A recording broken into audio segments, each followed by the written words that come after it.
Hello friends, स्वागत है आप सभी का मेरे इस यूट्यूब चैनल पर जिसका नाम है एसएन की पाठशाला। वीडियो का टॉपिक आज फिर से वही है, अंकल पोजर हैंग्स अ पिक्चर। ये इसका पार्ट 2 है जहां हम लोग यूनिट 2 को पढ़ने वाले हैं। यहां पर हमने यूनिट 1 अच्छे से कंप्लीट कर लिया है, उसके वर्ड्स देख चुके हैं और पूरी लाइन को समझ लिया अच्छे से हिंदी भाषा में। अब जो उसका पार्ट 2 देखना चाहते हैं वो इसमें बने रहे, और जिन्होंने इसका पार्ट 1 अभी तक नहीं देखा है और उसको देखने की आवश्यकता लगती है तो पहले पार्ट 1 जरूर देख करके आ जाइए, उसके बाद पार्ट 2 देखिए। चलिए स्टार्ट करते हैं और आगे बढ़ते हैं इस तरह से।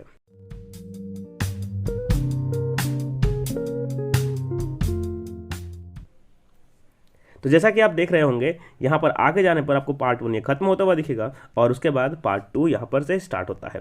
पार्ट 1 में हमने कहानी क्या देखी थी कि लास्ट में जो हमारे अंकल हैं जिनका नाम पोजर बताया गया है, उन्होंने खो दिया है। क्या खो दिया है? हैमर को। हैमर मतलब हथौड़े को। तो अब बच्चे क्या करने वाले हैं? We would find the hammer for him. हम उनके लिए हथौड़ा ढूंढेंगे। बच्चे को कहते हैं, क्या कहते हैं कि हम लोग उनके लिए हथौड़ा ढूंढेंगे। पहला ये बात clear. And then he would have lost sight of the mark he had made on the wall। पहले तो मैं अंडरलाइन करता हूँ। And then he would have lost, खो देंगे क्या? sight of the mark he had made on the wall। तो इसका मतलब ये हो गया कि फिर वह उस निशान को भी भूल जाएंगे, उस साइट को भी भूल जाएंगे जिस पर उन्होंने क्या बनाया था? चिन्ह बनाया था, मार्क बनाया था दीवार के ऊपर। ठीक। Where the nails was to go in, इसका मतलब जहां कील घुसनी थी या फिर जहां कील को उस जगह पर घुसाना था दीवार में, ताकि हम लोग फोटो को लगा सकें, उस पोर्ट्रेट को जो रखा हुआ था पिक्चर को लगा सकें। ये बात क्लियर हो गई होगी। Each of us had to get up on the chair beside him. अब क्या करना पड़ता?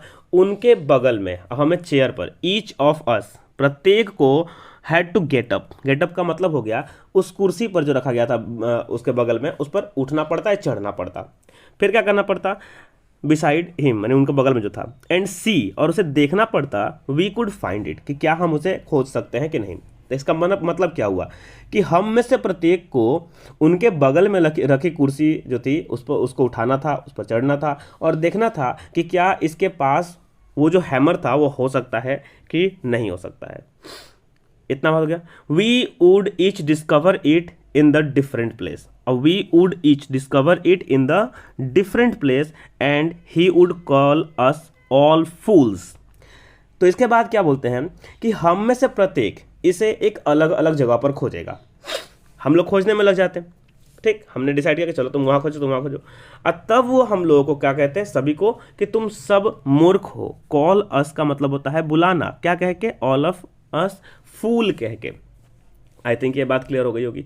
अब हम लोग इसके आगे बढ़ेंगे। देखिए यहाँ लिखा हुआ है, trying to reach a point there try to reach a point 3 inches beyond what was possible for him to reach. The string would slip and down he would slide on the piano। फिर लिखा हुआ है, जहां तक पहुंचना उनके लिए संभव था उससे 3 इंच पहुंचने की कोशिश करते हैं आगे। देखिए क्या लिखा हुआ है, ध्यान से इस लाइन को पढ़िएगा, मैंने सुनिएगा कि trying to reach a point, एक जगह पर पहुंचने की कोशिश करते। क्या था वो? 3 इंचेस बियॉन्ड। बियॉन्ड का मतलब होता है से परे होना, के बाहर होना, मतलब उनसे पहुंच से बाहर था। What was possible for him to reach, जहां तक वो पहुंच सकते थे, उनके लिए पॉसिबल था, उससे बियॉन्ड जा रहे थे वो, और ज़्यादा आगे जा रहे थे। कितना? 3 इंच। 3 इंच आगे बढ़ने की कोशिश कर रहे थे वो। ठीक। द स्ट्रिंग वुड स्लिप, और तब क्या होता है? स्ट्रिंग फिसल गई। स्ट्रिंग समझते ही हैं, जो तार लाया गया था बांधने के लिए, तो जो तार लाया गया था वो फिसल जाता है। और वह क्या होता है? And down he would slide on the piano. अब बगल में आपने फोटो में देखा ही था कि क्या था, एक पियानो रखा हुआ था, एक वाद्य यंत्र, म्यूजिकल इंस्ट्रूमेंट, और उस पर वो स्लाइड हो जाते हैं, फिसल जाते हैं उस पियानो के ऊपर। क्लियर हो गया? अगर किसी को डाउट लग रहा है तो मैं उसको ऊपर लाकर दिखा देता हूँ। ध्यान से देखिए, यहाँ बगल में जब आप यहाँ पर पढ़ रहे थे तो आपको दिखेगा यहाँ पर एक पियानो रखा हुआ है, इसी को पियानो कहा जाता है। पियानो, ठीक, म्यूजिकल इंस्ट्रूमेंट है। इस पर वो फिसल जाते हैं जब 3 इंच एक्स्ट्रा बढ़ करके लगाने की कोशिश करते हैं। तो अब यहाँ तक आई थिंक क्लियर है। चलिए आगे ध्यान से देखते हैं। एट लास्ट, अंत में क्या होता है? Uncle Podger would get the spot fixed. Uncle Podger को इसके बाद वो जगह जो भूल गए थे, वो जो खो दिए थे, वो उनको मिल जाता है। ये बात तो दिमाग में रखने वाली बात है कि कौन भूल सकता है। अब मान लो आपने किसी जगह पर दाग कर दी तो उसको आप भूलोगे नहीं, लेकिन अंकल पोजर उसको भी भूल गए थे। लेकिन चलो चाहे जो भी हो, एट लास्ट अंत में uncle Podger would get the spot, उनको मिल जाता है, वो पा लेते हैं उस स्थान को जो उन्होंने फिक्स किया था, ठीक किया था कि यहाँ पर नेल को जाना है, यानी कि कील को वहाँ पर घुसाना है। And put the point of the nail on it, और अब क्या करते हैं, फिर से इस पर एक पॉइंट रख, मतलब इस पर रख देते हैं अपने बाएं हाथ से एक नेल को विथ हिज लेफ्ट हैंड। अब लेफ्ट हैंड समझ रहे होंगे, देखिए तो बाएं हाथ से, जिसको हम लेफ्ट हैंड कहते हैं, उससे नेल को उस पॉइंट पर वो रख देते हैं। एंड टेक द हैमर, उसके बाद हैमर लेते हैं इन हिज राइट हैंड, अपने दाहिने हाथ में।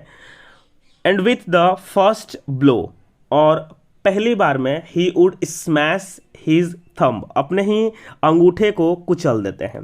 फिर समझिएगा कि अंत में अंकल पोजर ने जो जगह ठीक किया था वो उन्हें मिल जाता है। बाएं हाथ से उसके क्या करते हैं, जो कील का नोक होता है उसको उस पर लगा देते हैं, और हथौड़ा अपने दाहिने हाथ से लेते हैं, और पहले ही झटके में, फर्स्ट ब्लो का मतलब हो गया फर्स्ट बार में ही, वो क्या करते हैं, अपना अंगूठा जो होता है उसको स्मैश कर देते हैं, मतलब उसी पर हिट कर देते हैं।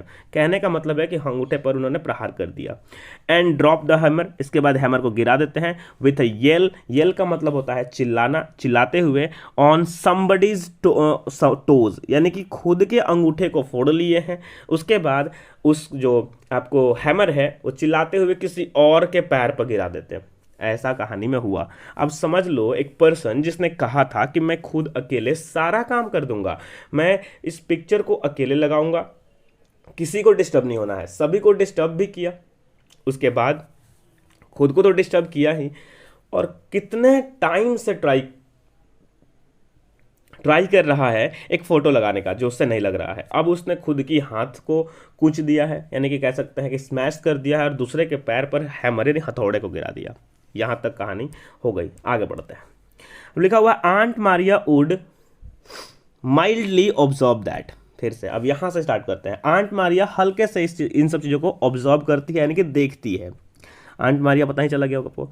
Next time uncle Podger was going to hammer the nail into the wall. अब ये फर्स्ट टाइम तो हो चुका, दूसरा टाइम, नेक्स्ट टाइम यानी इसके बाद जो अंकल पोजर हैं वो दीवार में कील को ठोकने जा रहे हैं। गोइंग टू हैमर मतलब वही है, हैमर से मार करके दीवार में लगाना। She hoped he would let her know in time. फिर से तब यहाँ पर उन्हें यह उम्मीद होती है कि उन्हें समय से बता देंगे वो। She could then make arrangements to go and spend a week with her mother while it was being done. क्या कहती हैं मजाक उड़ाते हुए कि सी कुड देन, तब वह मेक अरेंजमेंट्स, क्या करेगी, अरेंजमेंट करेगी, टू गो एंड स्पेंड, कि जाएगी और बिताएगी। गो एंड स्पेंड का मतलब होता है जाकर के बिताना। और वीक विथ हर मदर, अपने मम्मी के साथ, while it was being done, जब ये हो रहा होगा। मतलब सिंपल भाषा में कह रही है, क्या कह रही हैं कि वह अपने माँ के साथ जाने और उसके साथ बिताने की बात कर रही हैं, मतलब एक वीक बिताने की बात कर सकती हैं। तो बोल रही कि आप शायद बता दो मुझे कि मैं कितना टाइम लगेगा इसमें, तो मैं जा कर के कम से कम अपने मम्मी के साथ एक वीक ही बिता लेता हूँ जब ये काम हो रहा है तब। मतलब आयरॉनिकली भाषा में वो उन्हें क्या कर रही है, उनका मजाक उड़ा रही है। Oh you woman, you make such a fuss over everything. अब क्या कहते हैं, आगे देखिए ध्यान से। तुम औरत, तुम हर बात पर इतना हंगामा क्यों करती हो। मतलब वो उनका जो मजाक उड़ा रही थी, तो वो कह रहे हैं कि इतना फस क्यों कर देती हो हर बात पर, everything. Uncle Podger would reply picking himself up, खुद को ऊपर उठाते हुए अंकल पोजर उस बात का रिप्लाई करते हैं कि तुम हर बात पर इतना हंगामा क्यों करती हो। अंकल पोजर ये बात खुद को ऊपर रखते हुए, चढ़ाते हुए, यानी कि कह सकते हैं कि खुद को संभालते हुए कह रहे हैं। आगे, why I like doing a little job of this sort.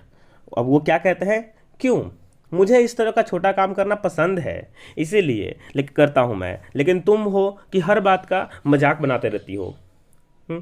आगे, and then he would have another try, और इसके बाद वो फिर से कोशिश करते हैं। एंड द सेकेंड एल्बो, और जो दूसरा एल्बो है, ध्यान से सुनिएगा सब समझ में आ जाएगा। और फिर एक और कोशिश करते हैं, और इसमें क्या होता है कि किल, पढ़ देता हूँ, and the second blow, elbow बोल दिया था शायद, and the second blow the nail would go clean through the plaster. अब ये मान लीजिए एक स्पॉट है जहाँ पर लगाना है नेल को, तो अब इस बार लेकिन क्या होता है कि नेल अपने आप मतलब ठोकने से ही लेकिन अच्छे से चली जाती है अंदर, and half the hammer after it, और हैमर क्या होता है इसके ईट। इसका बोलने का मतलब क्या है कि जो प्लास्टर किया हुआ वॉल है उसके अंदर चला गया। फिर से जब वह इस बार कोशिश करते हैं तो क्या होता है, वो फिर एक बार कोशिश करते हैं, झटके से कील पर मारते हैं, प्लास्टर से साफ दिखता है कि वो कील अंदर चली गई और उसके बाद आधा हथौड़ा भी चला गया। देन आगे क्या है वो सुनिए। Then he would find the rule and the string again. और इसके बाद फिर सब क्या करते हैं कि उस रूल का मतलब बताए थे आपको कि रूलर को बोला गया है यहाँ पर, तो उसको खोजते हैं।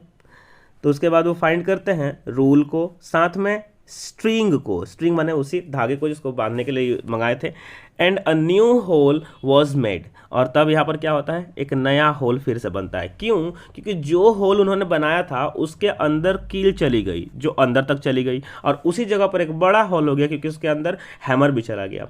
अबाउट मिडनाइट, जब मध्य रात्रि हो जाता है, the picture would be up, और पिक्चर तब जाकर के दीवार पर लगता है।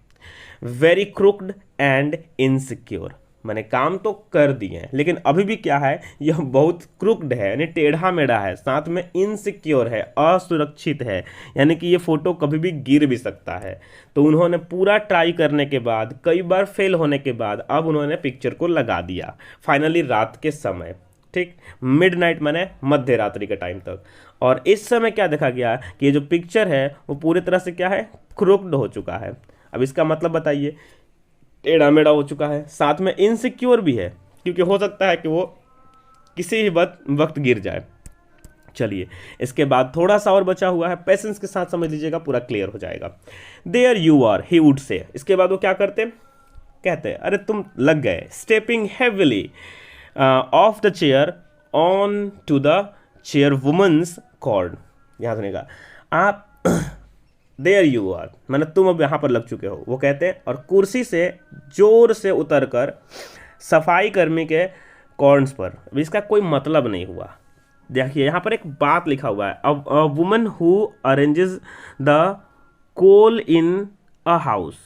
कोल माने जो कोयले का व्यवस्था करता है, उस औरत के बारे में बोला गया है।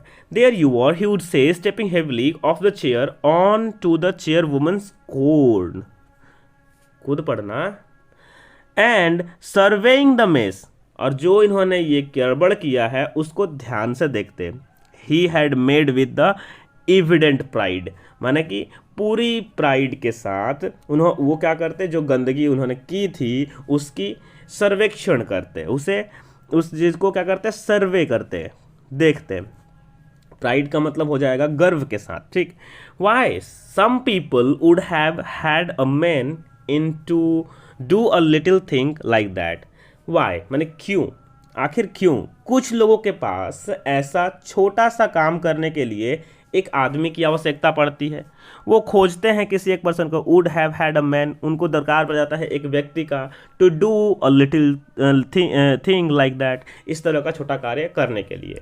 सिंपल भाषा में कहते हैं कि देखिए, अंत पैराग्राफ में अपने कार्य पर बहुत खुश हो रहे हैं, और लास्ट में क्या होता है कि वो स्टेपिंग हेविली का मतलब क्या होता है, उतरते समय पैर रख देते हैं।